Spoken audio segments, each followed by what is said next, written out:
Om Swastiastu. Assalamualaikum warahmatullahi wabarakatuh. Salam sejahtera untuk kita semua. Salam sehat.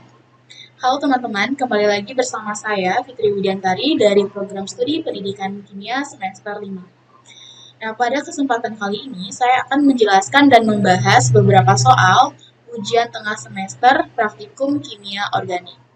Nah, tanpa berlama-lama, kita langsung saja masuk pada soal pertama, yaitu dalam sistem kesetimbangan, tunjukkan mana yang lebih banyak cis atau trans dalam isomerisasi asam maleat dan fumarat. Nah, dalam sistem kesetimbangan yang lebih banyak ada adalah isomer trans, yang mana isomer ini merupakan isomer yang paling stabil. Perubahan isomer geometri dari yang satu ke yang lainnya dapat berlangsung melalui senyawa antara yang bersifat ion atau radikal bebas. Asam maleat dapat diubah menjadi asam fumarat dengan bantuan asam klorida pekat. Nah, dengan adanya ion H+ dari asam klorida menyebabkan terjadinya pemutusan ikatan rangkap atau ikatan pi dari asam maleat. Nah, kemudian ikatan sigma yang terjadi menyebabkan strukturnya dapat berputar menjadi lebih stabil atau dalam posisi trans.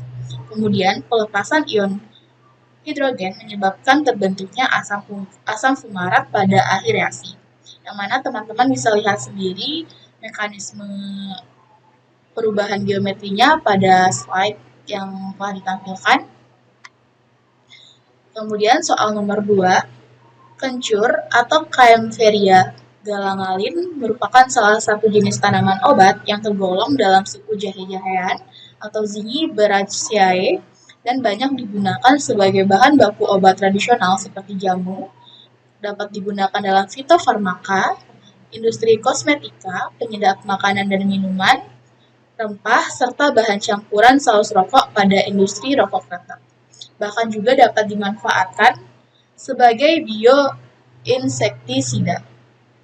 Nah, kencur mengandung senyawa etilparametosisinamat atau yang disingkat dengan EPMS. Pertanyaannya adalah sebutkan langkah-langkah isolasi dan identifikasi serta tuliskan rumus struktur senyawa EPMS lengkap dengan gugus fungsi yang terkandung di dalamnya. Nah, adapun langkah-langkah isolasi dan identifikasi senyawa etilparametosisinamat dengan metode ekstraksi Socleb adalah sebagai berikut. Yang pertama, sebanyak 100 gram kencur kering yang sudah digerus, dibungkus dengan kertas saring, kemudian dimasukkan ke dalam ruang ekstraktor Socleb. Lalu ke dalam labu dasar bulat dimasukkan 250 ml petroleum ether dan beberapa butir batu didih, dan kemudian alat Socleb dipasang dan dilengkapi dengan pendingin reflux. Labu dasar bulat yang berisi petroleum ether dipanaskan secara perlahan-lahan hingga petroleum ether mendidih, di mana uapnya masuk ke ruang pendingin reflux dan menetes menimpa sampel kencur dalam ruang ekstraktor.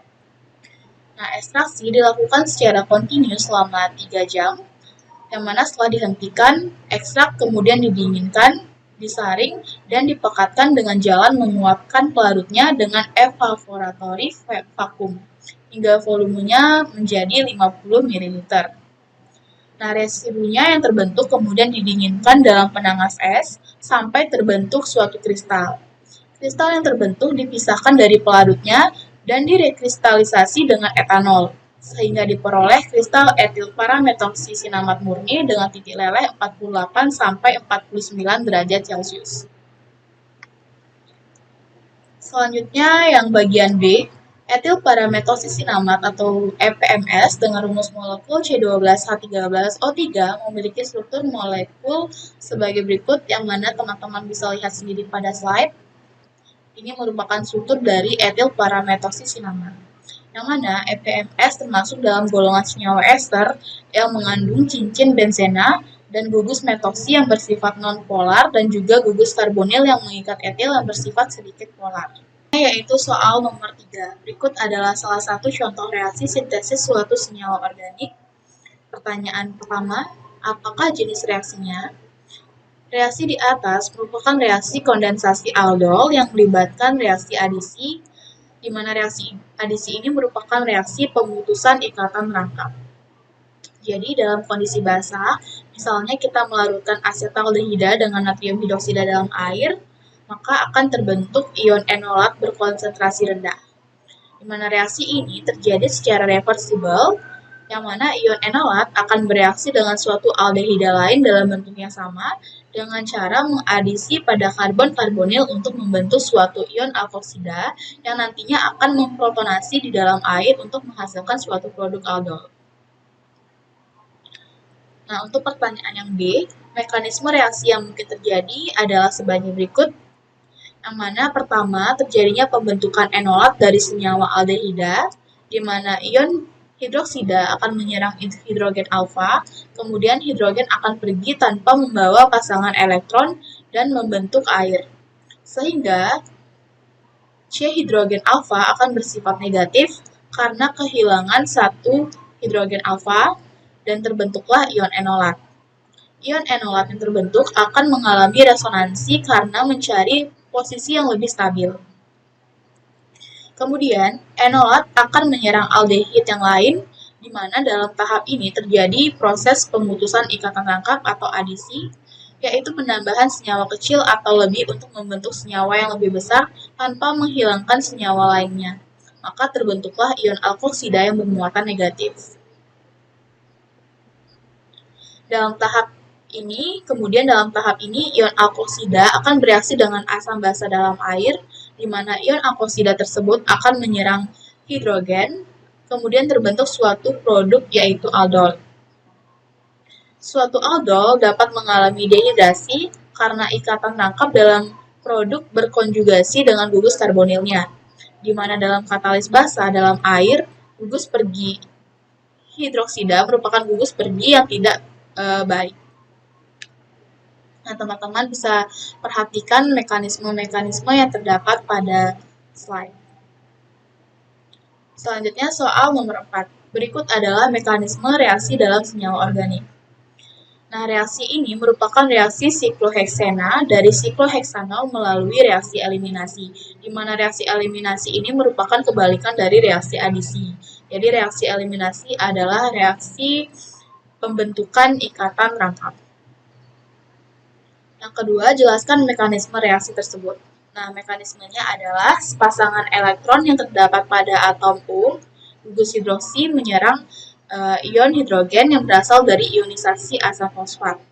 Penyerangan ini akan menyebabkan terbentuknya atom oksigen bermuatan positif yang mengikat dua atom hidrogen. Nah, selanjutnya terjadi pelepasan molekul air sehingga menyebabkan terbentuknya ion karbonium sekunder. Muatan positif ini nantinya akan dinetralkan dengan pelepasan proton atau ion H+, di mana hidrogen ini berasal dari karbon beta sehingga lepas menjadi ion hidrogen dan rantai tunggal akan berubah menjadi rantai ikatan rangkap 2 atau sikloheksana. Nah, katalis yang digunakan dalam mekanisme ini adalah katalis asam fosfat. Soal nomor 5. Jelaskan reaksi berikut adalah dengan melibatkan proses disproporsionasi aldehida tanpa hidrogen pada posisi alfa yang diinduksi oleh basa. Jelaskan pernyataan tersebut melalui mekanisme reaksi yang terjadi seperti pada gambar yang ada di slide. Yang mana pada struktur tersebut benzaldehida dengan bantuan KOH pekat akan berubah menjadi ion benzoat dan benzyl alkohol.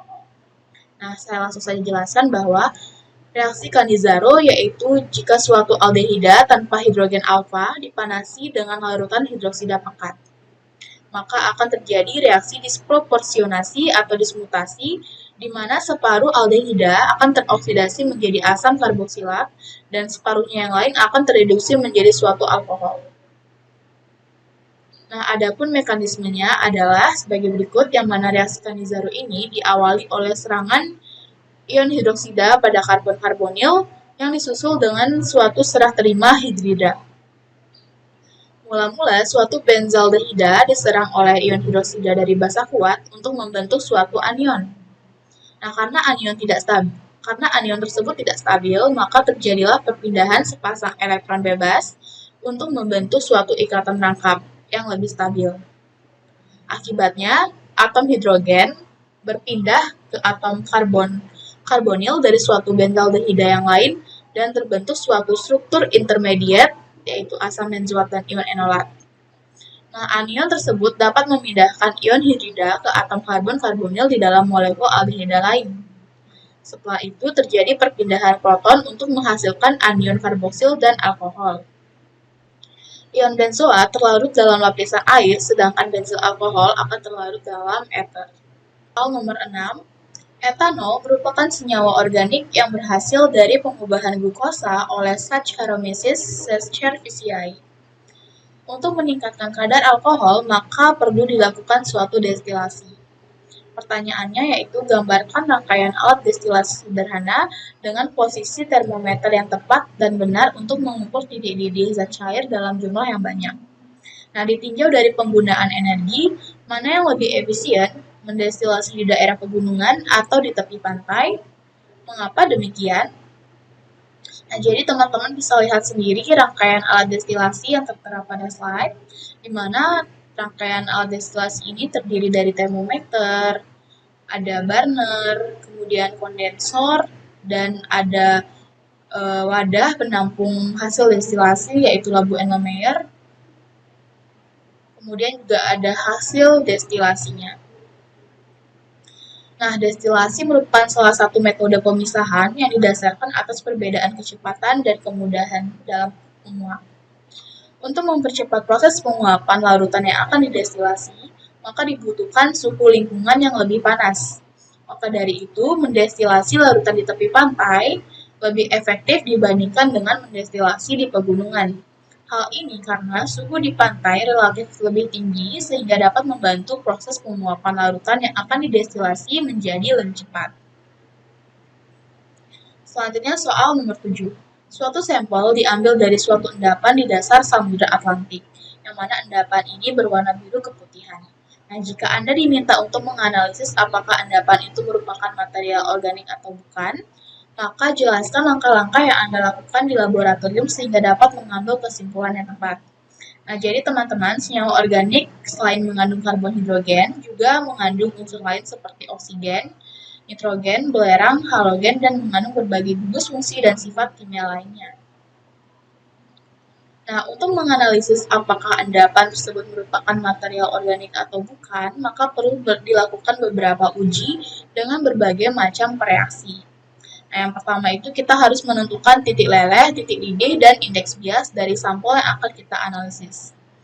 Kemudian kita mendeteksi adanya unsur karbon, hidrogen, oksigen, belerang, nitrogen, dan halogen. Lalu kita mendeteksi juga ketidakjenuhan menggunakan tes Bayer dan tes Bromin. Nah, kita juga harus mendeteksi adanya senyawa alifatis atau aromatis dengan tes asap dan dapat juga menggunakan reaksi Grignard.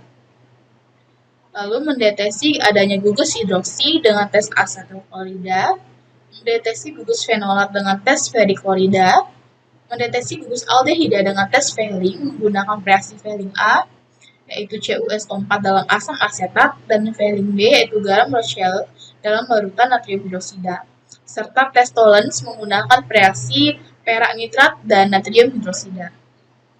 Lalu kita juga harus mendeteksi adanya gugus keton dengan tes DNP dan tes iodoform, mendeteksi gugus karboksil dengan tes natrium bikarbonat, kemudian mendeteksi gugus ester dengan tes ferrihidroksamat, mendeteksi gugus ether dengan tes Veil, dan mendeteksi gugus nitro dengan tes merah biru. Nah, setelah kita melakukan dan mendeteksi adanya unsur dan gugus fungsi, jadi nanti kita bisa menyimpulkan bahwa apakah senyawa ini termasuk senyawa organik atau tidak. Yaitu soal nomor 8. Suatu spesimen yang berwarna kuning yang berasal dari kawah gunung berapi merupakan sisa rambut suatu hewan. Untuk mendeteksinya, yaitu nitrogen, belerang, dan halogen, terdapat penambahan logam natrium. Namun, kelebihan natrium harus diusir dengan etanol. Jelaskan mengapa demikian. Nah, jadi teman-teman, kelebihan dalam penambahan logam natrium akan bereaksi dengan air untuk membentuk suatu natrium hidroksida atau NaOH, di mana NaOH ini merupakan zat pengotor, maka perlu ditambahkan etanol untuk mengusir zat pengotor natrium hidroksida tersebut. Berikutnya soal nomor 9. Untuk menentukan halogen, maka endapan yang didapatkan dilarutkan dalam larutan amonium hidroksida berlebih. Apa fungsi dari amonium hidroksida? Nah, amonium hidroksida atau NH4OH selain berfungsi sebagai pelarut endapan, juga dapat berfungsi sebagai pendeteksi adanya unsur klorida dalam larutan sampel. Misalnya, pada percobaan uji adanya unsur halogen yang digunakan dalam sampel filtrat tabung 2 dan ditambahkan dengan larutan asam nitrat encer ke dalam tabung 2, maka pada pencampuran ini akan menghasilkan suatu larutan tidak berwarna. Kemudian, ditambahkan dengan AgNO3 atau perak nitrat encer menghasilkan larutan yang berwarna putih susu serta memiliki endapan yang berwarna putih.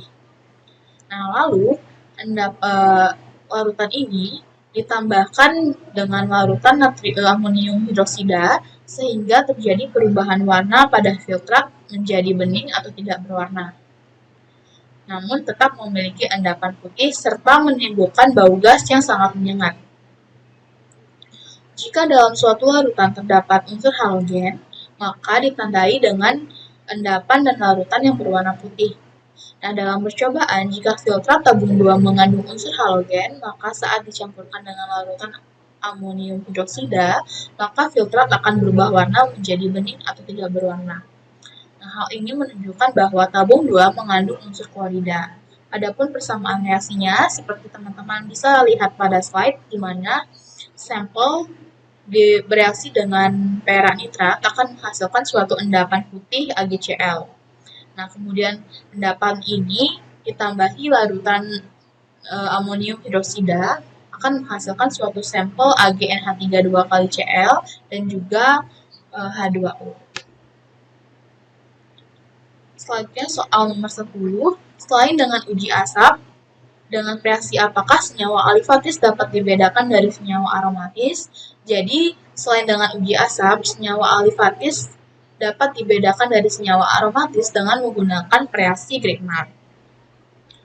Kemudian soal 11, jelaskan metode yang digunakan untuk isolasi minyak atsiri dari bunga kenanga. Metode yang dapat digunakan dalam mengisolasi minyak atsiri dari bunga kenanga adalah menggunakan metode destilasi uap. Caranya yaitu, bunga kenanga yang segar ditimbang sebanyak 2 kg, kemudian ditempatkan dalam katel destilasi dan ditutup rapat. Nah, seperangkat alat destilasi dirangkai dengan penghasil uap bertekanan tinggi, kemudian dilakukan proses destilasi uap selama 8 jam. Minyak atsiri bunga kenanga yang didapatkan kemudian dibebaskan dari sisa air dengan menggunakan magnesium sulfat monohidrat. Kemudian dialiri gas nitrogen dan disimpan dalam botol vial tertutup dalam lemari pendingin. Selanjutnya soal nomor 12. Jelaskan teknik isolasi kafein dari kopi. Nah, untuk mengisolasi kafein dari kopi dapat digunakan teknik ekstraksi reflux dengan langkah kerja sebagai berikut. Yang pertama, campuran 20 gram kopi halus dan 350 ml Aquades dipanaskan selama 25 menit di dalam labu dasar bulat yang dilengkapi dengan pendingin reflux. Kemudian campuran panas disaring menggunakan corong Wagner. Lalu larutan timbal asetat, yaitu 3 gram timbal asetat dalam 27 ml Aquades, ditambahkan tetes demi tetes ke dalam hasil saringan. Lalu campuran tersebut didinginkan dan disaring kembali dengan corong Wagner. Kemudian kafein dalam hasil saringan diekstraksi dengan menggunakan chloroform sebanyak 3 kali 25 ml. Nah, lapisan chloroform yang terbentuk ditempatkan dalam cawan penguap, kemudian chloroformnya diuapkan dan dilanjutkan dengan proses rekristalisasi, yaitu menggunakan klorid benzena dan petroleum ether atau dilakukan suatu sublimasi.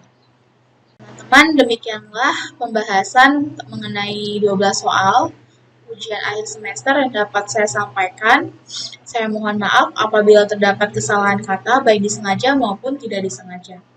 Nah, semoga pembahasan kali ini bermanfaat bagi teman-teman semua dan membantu teman-teman dalam menyelesaikan tugas yang diberikan pada teman-teman semua. Nah, saya akhiri pembahasan dan penjelasan kali ini dengan Parama Santi. Om Santi Santi Santi Om. Wassalamualaikum warahmatullahi wabarakatuh. Salam sejahtera untuk kita semua. Salam sehat.